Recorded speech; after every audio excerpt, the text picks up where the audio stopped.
You're in charge. You can study when, where and how you like, alongside your other commitments.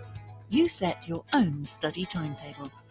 As an educational charity, our main aim is to support you throughout your course.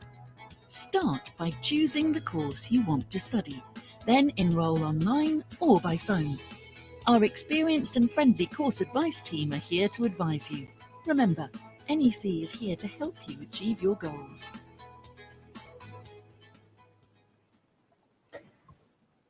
Hello everybody and welcome on this very freezing cold March afternoon to one of our series of webinars. I'll introduce myself. Hi, I'm Esther Chesterman and I'm the CEO of the National Extension College. Please do say hello in the chat. Thank you, Sue, for saying hello to us. It's lovely to get some engagement, to know that we're talking to real people, even though we can't actually see you. There'll be lots of opportunity for you to participate, ask questions, and hopefully learn a little bit, which I'm hopeful going to do as well. So I'm really delighted to be joined by Alan Kerwin, who you can see on your screen there, nodding away. And Alan is Head of Programmes from the Association for Art History. So lovely that you could join us today, Alan. So hi, Daniela, Emmy, hope you pronounced your names correctly. Lovely to see you, and I appreciate you saying hello. So in this session, we're going to learn a little bit about what studying with NEC and studying at a distance is like. So some of you may be new to National Extension College, some of you may be already students with us, but we'll just run through what distance learning is in a modern age, and online distance learning. You'll have a little bit of an opportunity to explore the course. So we'll do a short video that just walks through how the online distance learning course for A-level History of Art works.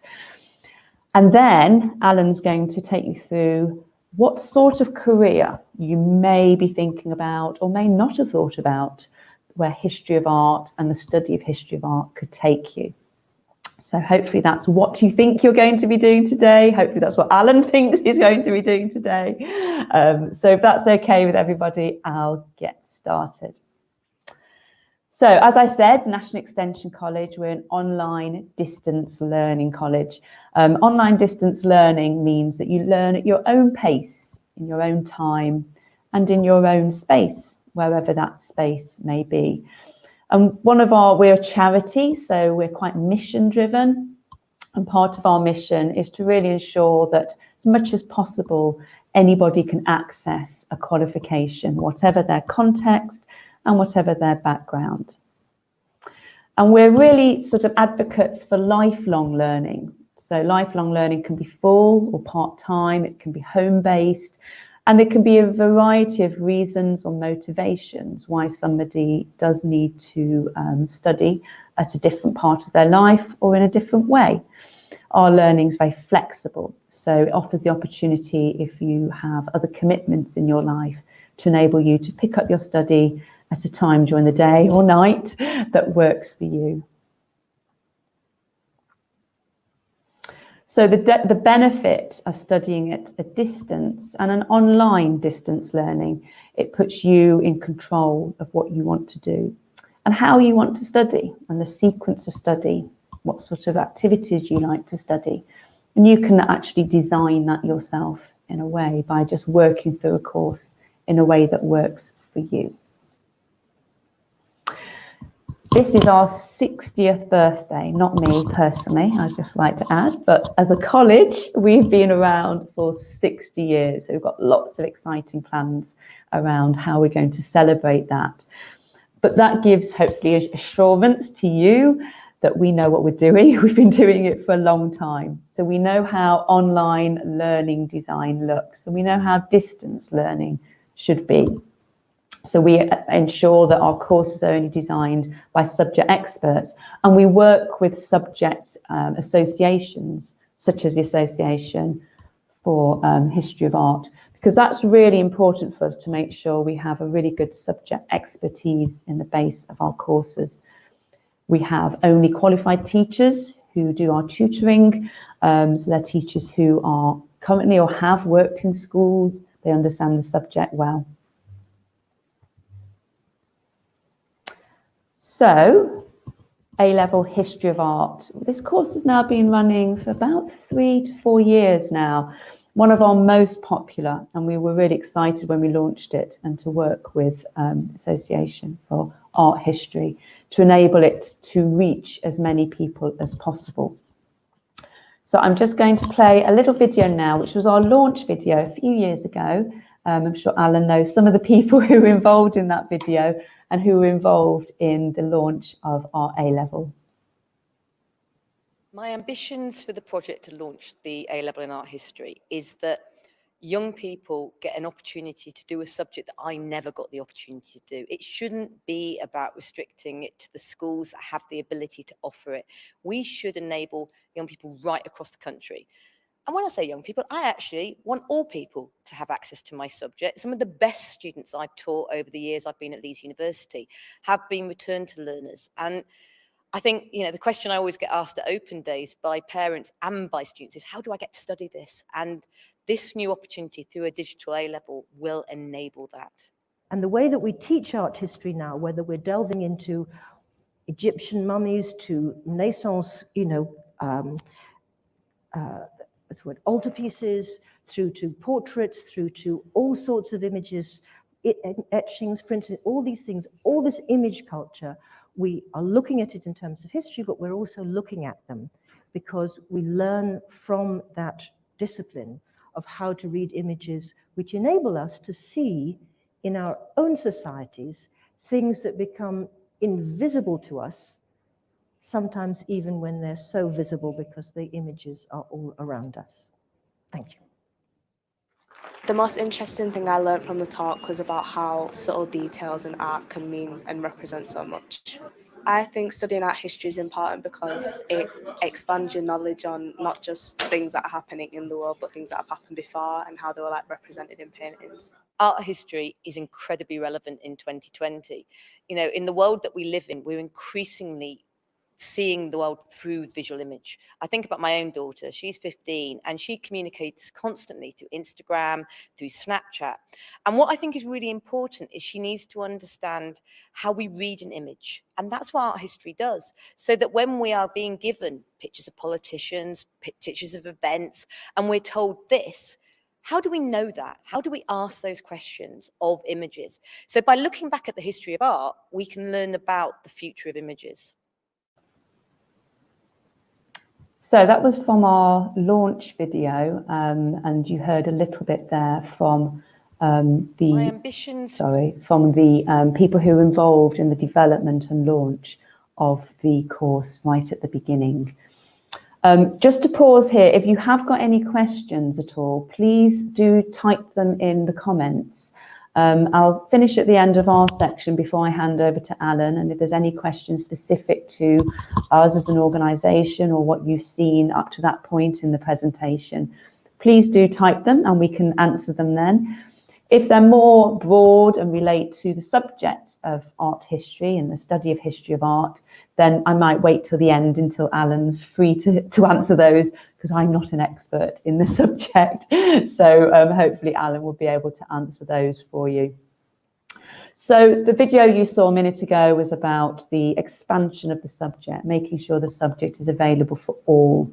And that was such an exciting project for the National Extension College to be involved in. So we explained what sort of online distance learning is conceptually, but how do you study an A-level in history of art online at a distance? We spent a long time developing subject material and developing activities that would really lead you in an exciting, interactive way through the study of history of art. So the next video I'm going to show you just is a short little introduction to how the course looks online, how you work through the course a little bit, just to give you a taste if you were deciding to come on board and study an A-level history of art, what you would expect and how you would study.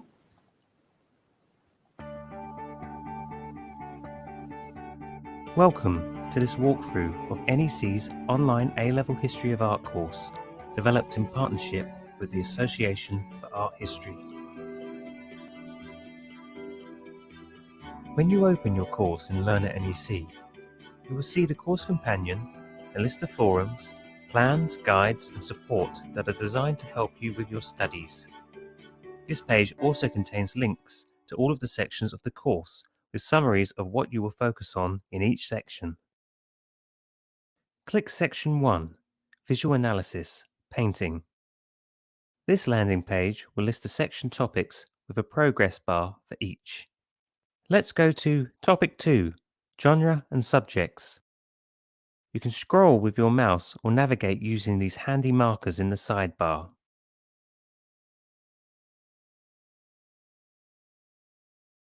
Each topic includes an introduction and learning objectives.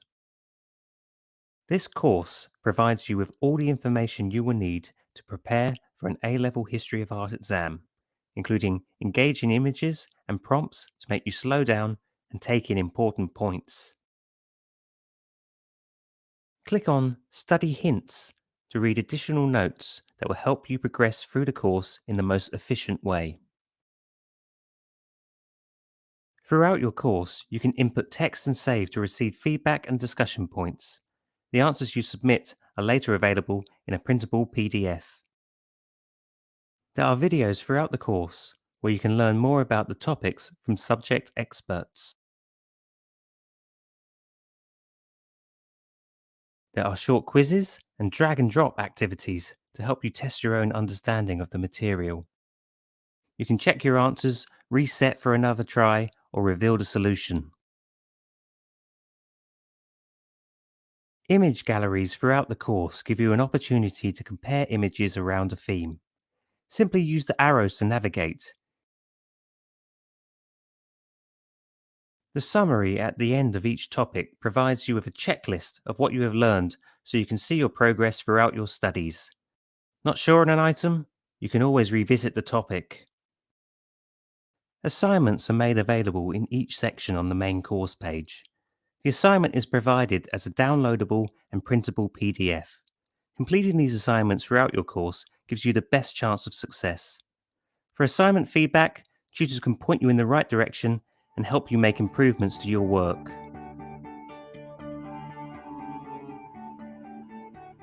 For more information, please visit our website at www.nec.ac.uk. Okay, thank you. So that was a little short overview of how some of our courses work, and particularly looking at the A-level History of Art course. And you could see how there was interactive activity and there were very visual, which was something we'd worked very hard at, because obviously the study of history of art, we wanted to ensure we brought that art onto your laptop, onto your device and into your room. So can I just ask a question about it? Is anybody studying art or history of art at the moment, or anybody is looking to explore online how they could study the subject? As you're thinking about that, I'm going to hand over to Alan, and I'm sure Alan would love to hear whether there is anybody, any budding history of art people in the room who might be interested in some of the careers he's going to talk about. Hello, Alan. Hi, Esther. I hope I'm coming in loud and clear. All good. Great. Thank you so much. And I'm delighted to be here this afternoon on behalf of the Association for Art History to talk about the subject. And it's the association is delighted to partner with the NEC really to really host and be part of this important online course for art history. It's important to have those kind of partnerships together.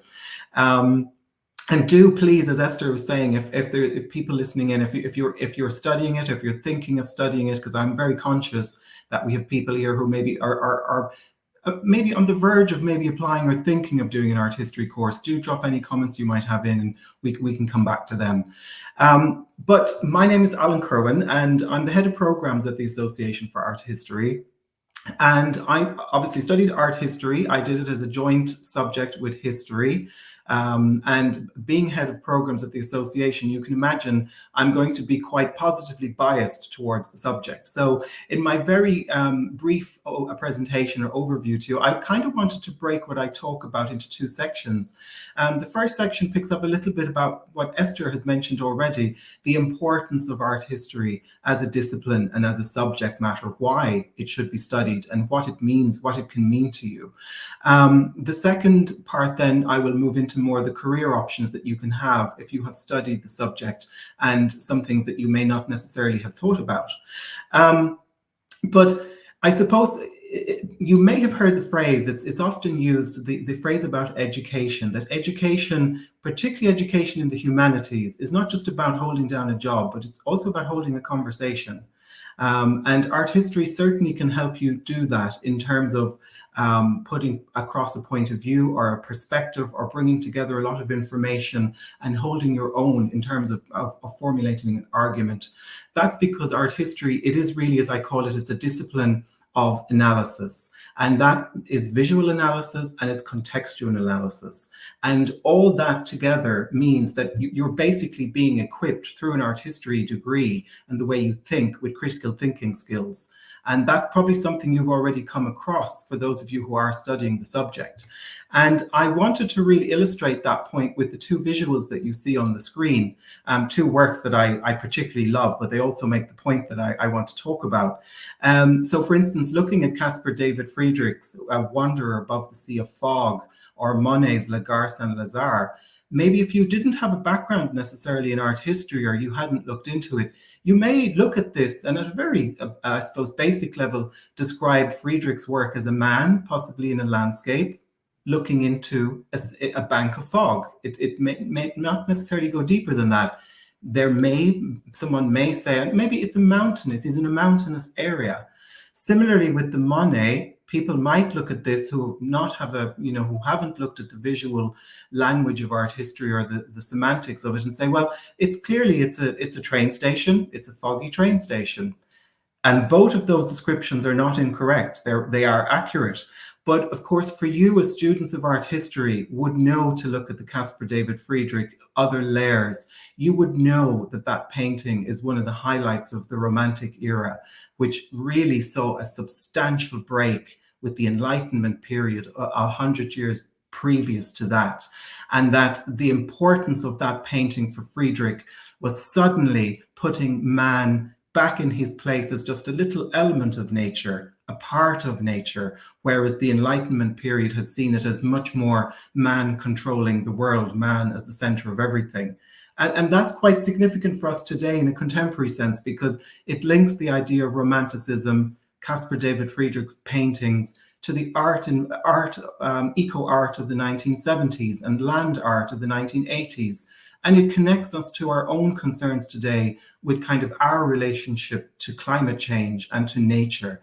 So you can see how you go a bit deeper. Similarly with the Claude Monet, as someone who's involved in art history and studying it, yes, you would admit that the artist was interested in capturing light through steam and smoke. But actually what he's also interested in is capturing industrialization, the move from the rural world that was France and Europe in the 19th century. Suddenly it's being completely changed and transformed. And most of the Impressionist painters were interested in that change of our world. So that's a significant analysis that you would pick up on. The train is a symbol of what we would today term globalization. So it's important from that perspective of what you study, you go deeper. For me, Alice, if we could have the next slide, please. For me, art history is also never really just an element of studying the past. It's also very present. I feel art history is with us always, all around us. And the next slide, I'm hoping will oh, we just go back one, Alice. It's the one just before that. We have oh, I think you're going forward. We have a PowerPoint today, everybody. So sometimes it can cause a little bit of a glitch in the system. But the art history, as I'm saying, it's not something that you only have to locate in the past. The images that are being created today, for instance, if we think of well, if I don't maybe use the example of a current image, if I think of Guernica, Pablo Picasso's Guernica, which I have a slide of here somewhere we'll show you soon. That work in itself is very much connected to contemporary issues. It represented, I'm sure you will know it from your studies possibly, here we go. It very much represented a contemporary issue of the bombing of the Basque town of Guernica in the north of Spain during the civil war of that era, 1937. Picasso basically, a bit like you could say, like what's happening in Ukraine today, highlighted awful, horrific incidents through art history, drawing on imagery from the past to really galvanize people's, I suppose, sympathy and support for the cause of what was happening in the Spanish Revolution. And I love the work on the left of Maria Faradecki. Maria Faradecki is an Iranian, contemporary Iranian artist, and she's often used playing cards or imagery from the past to represent modern issues today. And in this work, for instance, I just draw your attention to, you can see the Queen of Hearts. She's cutting her hair. And this has been an often used imagery in amongst Persian women for mourning and when times of grief. And of course, at the moment, with the way women are fighting for their rights against the regime, Madia has used an age-old symbol in art history of playing cards and the imagery of them to really popularize what's happening and make it more commonly known of what's taking part in Iran today. So I suppose, again, art history, history is an important term, but it speaks to us today as a very important, significant discipline to make us activate in a political sense in the world. So moving on to the next slide, I kind of then wanted to more talk to you specifically, those of you listening in today, and to get you to reflect more about yourselves as you study art history, thinking about the aptitudes and attributes that you actually have already and that art history can bring to you, to a study of that. So I really would like you to think the questions that I pose here in the bullet points. What kind of a person are you? Do you like talking, interacting with people? Do you like research and note-taking? And this idea of combining imagery and textual material, I'm sure a lot of you probably do like doing that. It's quite a creative endeavor. All this, as you'll see in the next few slides that I'll draw upon, are quite important in terms of developing your transferable skills. And art history is one of the best of the humanities subjects because you're asked to draw on history, art, creativity, analysis, as we've just talked about. You can really bring all these skill sets out of art history into the jobs market. And I deliberately put CV skills underneath this because the points that I reference here, analysis and interpretation, you do that on the course that you will do with the NEC, and you would certainly do it in further studies as when you move beyond your A level. You have to organize and present material in your courses. Of course, it's a de rigueur that you would do that. You have to give oral presentations and written. And an important part of the humanities, but particularly of art history, is you're expected really to work in an independent manner, but as a team worker in coming together on solutions around artworks that may have interesting backgrounds that you may need to draw on the support of colleagues to see what they found. So it's important, I suppose, not to forget about yourself as you go through the study of your art history, of how your interests, how you as a person, as a personality, interconnect with the subject that you're studying, because you can directly reference it in your CV later when you come to look for particular lines of work that you're interested in. And in that terms of the lines of work that you're interested in, do please bear in mind the top 4 bullet points, because that can guide you towards the type of jobs in the art world that you might be interested in. I'll bring them back a little bit more in some of the next slides. Alice, if we could have the next one, please. So with your A-level, doing your A-level art history, you might think, well, what are the options following on from that? And I say options because there are numerous, actually. I use 2 examples here, but there are many. You can, of course, go on to study history and art history, as here you see the students at the University of Nottingham. But history of art is great in a way that it can be utilized with many subjects. And there are a lot of joint courses at universities around the UK who combine history of art with English, with cultural studies, with, as you see here, history. So there's lots of different combinations that might appeal to you, history with art and design. And then there's also courses that are quite focused. So if you know that you have a particular interest in the museum and gallery world, there are museum and gallery studies courses that you can do, which also include art history as part of that, so that it really prepares you for the world of work in the museum and gallery and auction house sector, for instance, in the commercial galleries, which I'll talk about too. And I would say at this stage as well, it's important to bear in mind that when you're thinking about these options, it goes back to transferable skills. There may also be, usually the norm is that people would go on to do maybe undergraduate study, but that's not at all to say that in other world of work, that the work that you would do, you could bring working with volunteers, you could be working in other capacities outside of the art world, but they all are very relevant when you bring them in as transferable skills into the museum and gallery sector. So I wouldn't rule out at all that you just have to do a postgraduate afterwards or go on to do an undergraduate. You can absolutely look to bring experience and work in the world of the art world in a wide sense. I think that's important to bear in mind. The next slide, please, Alice. And of course, keeping in that vein of museums, galleries, and heritage sites, they, of course, are one of the biggest employers of people who have art history degrees. And you might be wondering, well, what are the pathways into these kind of jobs? What would I do in such a place? And here I've outlined some big areas of work that you can do in those sectors. For instance, you mightn't have thought within the visitor services teams at many museums and galleries, and indeed heritage sites. And by heritage sites, I mean people like the National Trust, English Heritage. They themselves are very big organizations, and they advertise a lot looking for posts. But you have what might be called entry-level jobs around ticketing and facilities management, looking after the front of house. And a lot of that is very much dealing with the public. And that goes back to the earlier bullet points I was showing you. So that idea of interacting with the public, being very personable, being very sociable, it's a really nice area to work in. And there's often a lot of work in that side of areas in the museum and gallery sector.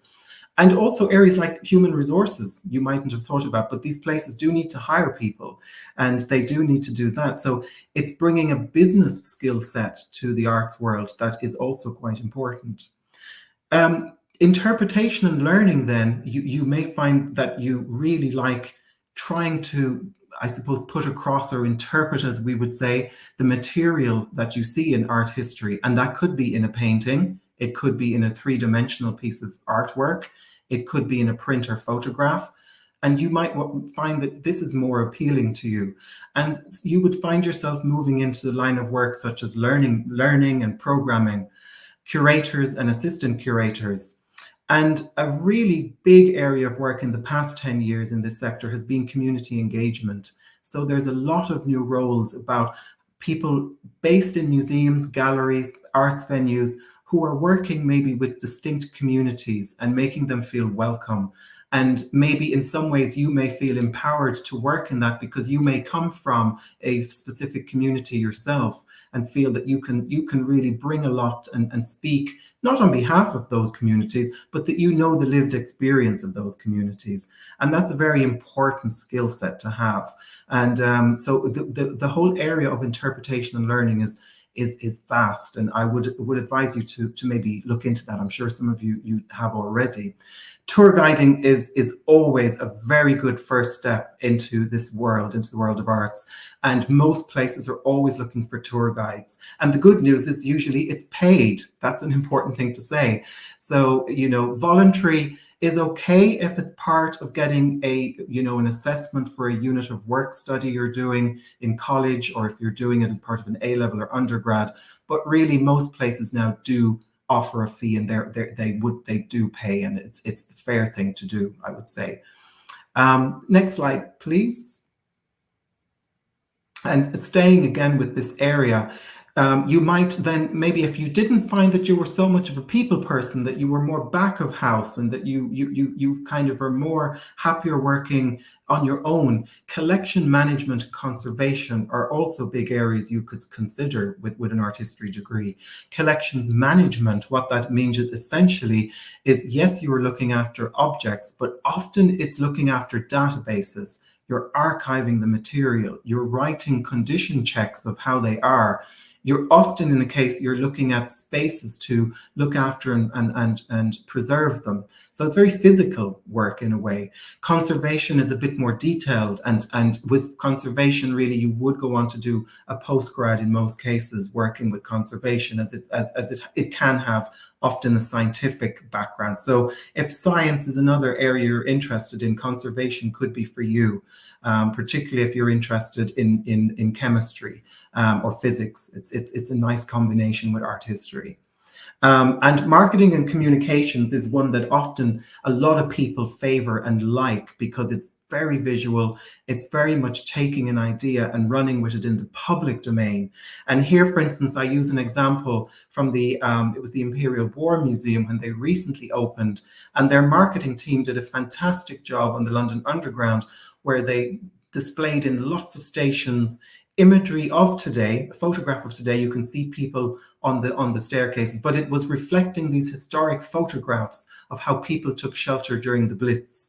And they utilized this to get people, all commuters on the Underground today, to think about maybe what it was like 80 years ago in that period. So it's that idea of utilizing historic art, historical material to captivate a current audience today.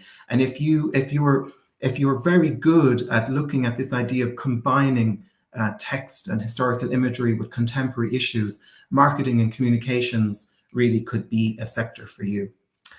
Next slide, please. And very quickly, keeping with this one, it's connected to marketing and communications, but I really wanted to include it because it made me laugh so much when I saw it. And the York Museums Trust had enormous success online with digital engagement. Actually, I suspect many of you will have seen the great projects that were done over lockdown, when museums and galleries had to become more activated online. And they did a whole series of Judi Dench as objects in our collection, where they took a whole series of objects of Judi Dench, and they looked at images, be it things she wore, films she was in, and they matched her to these objects, as you can see on the screen. They got absolutely thousands of views. They went viral. And of course, it brought lots of attention to their museum. So again, another clever use of contemporary use of art historical material and objects. Next slide, please. Moving away from the museum and I suppose galleries, maintained galleries world, don't forget the huge area of art fairs, auction houses, and commercial galleries that are out there. And they're not all just based in London. I know you can see here on the screen, I've mentioned Frieze and the London Art Fair, but there are auction houses and commercial galleries all over the UK. You don't have to just be based in London. And they are always, knowing working with many of these art galleries and through the association, they are really open to people reaching out to them. Maybe they're often looking for invigilators at their art fairs. They're very open to giving experience, and that's the key thing you would need. I would even say at A-level, but certainly if you go on to an undergrad, do always try to see, how am I getting experience along the way to add to my study? And I think art fairs and auction houses are a brilliant way to do this. Christie's, for instance, actually have a paid internship at the moment where you can apply as an undergrad and they pay you, they train you up for 6 months, and extremely supportive. Sotheby's are a similar big organization that look to help undergrads once they graduate. So don't forget this side of the art world as well. They're there, and they are putting lots of projects, initiatives in place to help students during their studies and after graduation. And next slide, please. Of course, not to leave out journalism and the written word. If you find you're very good at putting, I was going to say old-fashionedly pen to paper, but if you're very good at typing in a general sense, there are a lot of areas of access with an art history degree into publishing and print and media. For instance, Time Out, as an example, often they do have people on board who will write reviews of exhibitions or new art gallery openings. But it's nice to maybe submit pieces of work to organizations like this, like the Aesthetica. I just use as one example of an art magazine. There are so many of them out there that you can research. And it's always good to drop the editor or the section editor for the arts area, the arts correspondence, a line to see, would they accept a review that you have written about something that you particularly liked or were passionate about?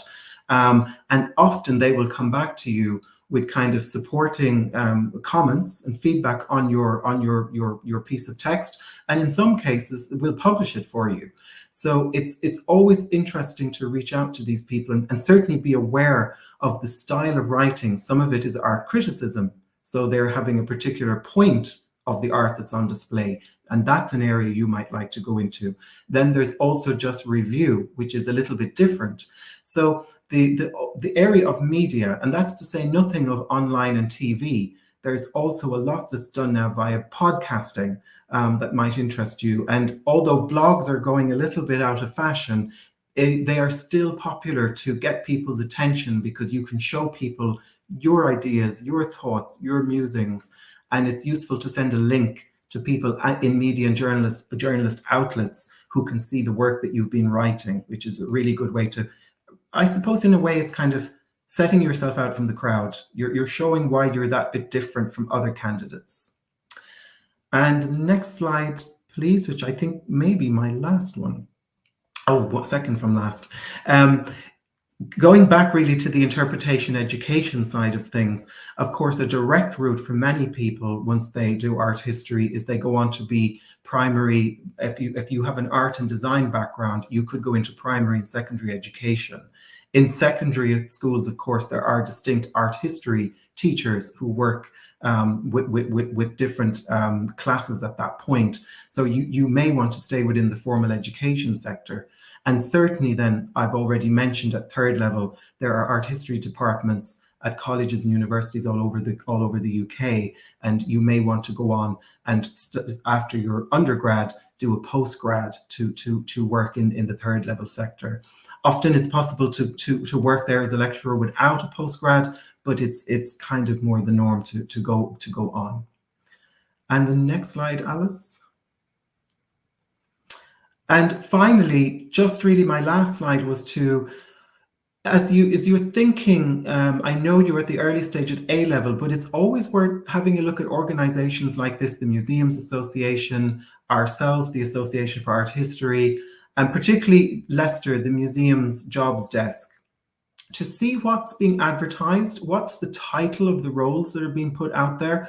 In all cases, I can assure you, your art history background will stand to you in all the jobs that are advertised. They always do like to see that on a CV, be it a CV that you've written or a CV that now increasingly people are audio recording or putting on video. So it's not just always the written CV that you have to submit.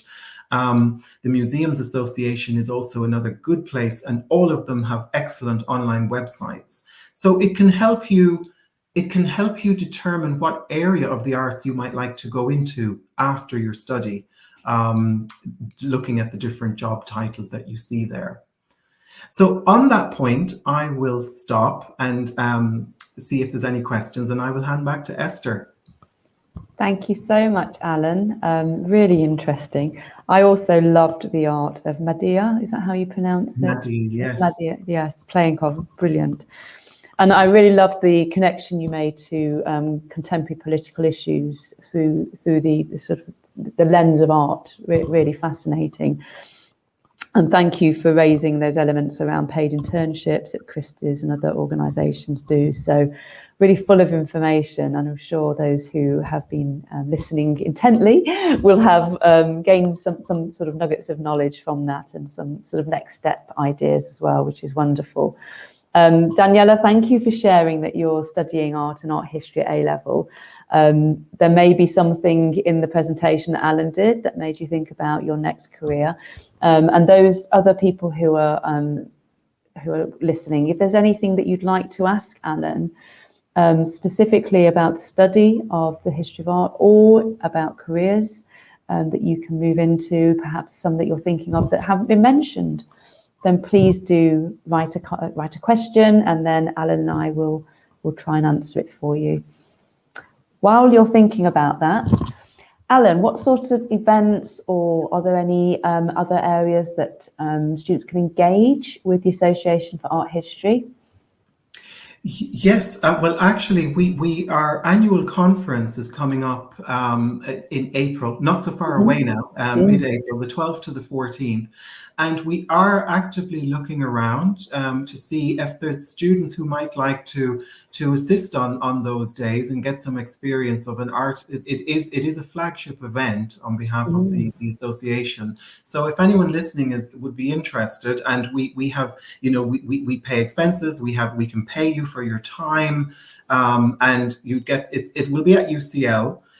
So if you're kind of, I suppose, yes, it's more if you're London based, it would be helpful in that sense, I understand.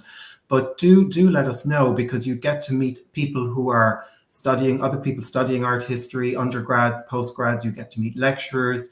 You'd get to chat to people about what it's like to keep going in that field of study, and hear some amazing papers, of course, and help me, which I would always appreciate. Thank you, Alan. So is that on, if they look on your website, will the information come up regarding that?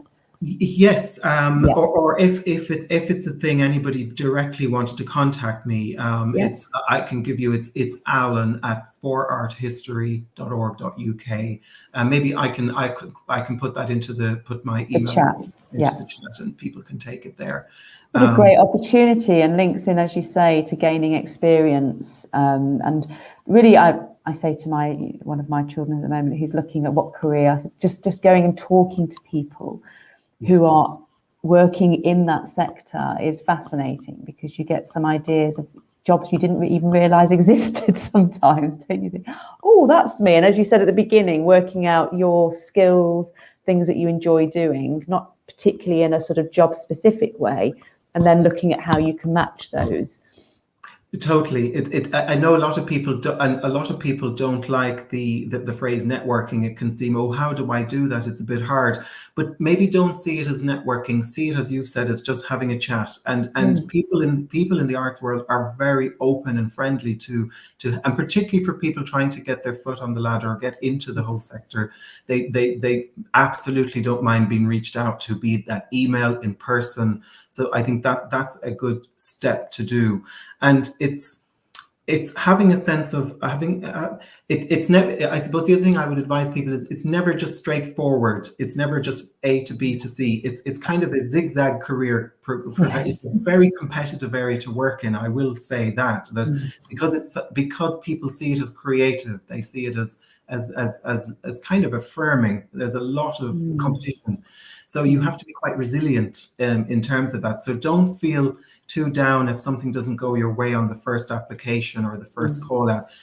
You know, we've all had those little setbacks, but keep at it, and it does come around. And I think if people have a passion for the area, that tends to show as well. And those who you speak to recognize it, and they'll go, I think you'd be very good with our learning team. Or did you think about, maybe I can put you in contact with our visitor service people who deal with a lot of different audience sets. So yes, you're right. It's that reach out, knowing a sense of where you might like to work, and not being too prescriptive. Try everything. You know, you might find that's an important thing. Yeah, open-minded. Absolutely, yes. Lovely. Thank you, Alan. Well, we've just shared your email in the chat, so hopefully that's clear for everybody and people can get in contact with you. Unless there's any questions from anybody, I think we'll pause there, if that's okay, Alan. Thank you so much, and really an interesting overview of the subject and careers that the subject can lead you into. So fascinating insight as well into what the study of history of art is. And I've learned a lot from that, actually. So thank you, and thank you for sharing those pieces of art with us as well. So I'll say goodbye to everybody. Have a lovely afternoon, evening, or whatever you're going to be doing next. Thank you again, Alan, for joining us. It was a pleasure. Thank you. And thank you all. Thank you.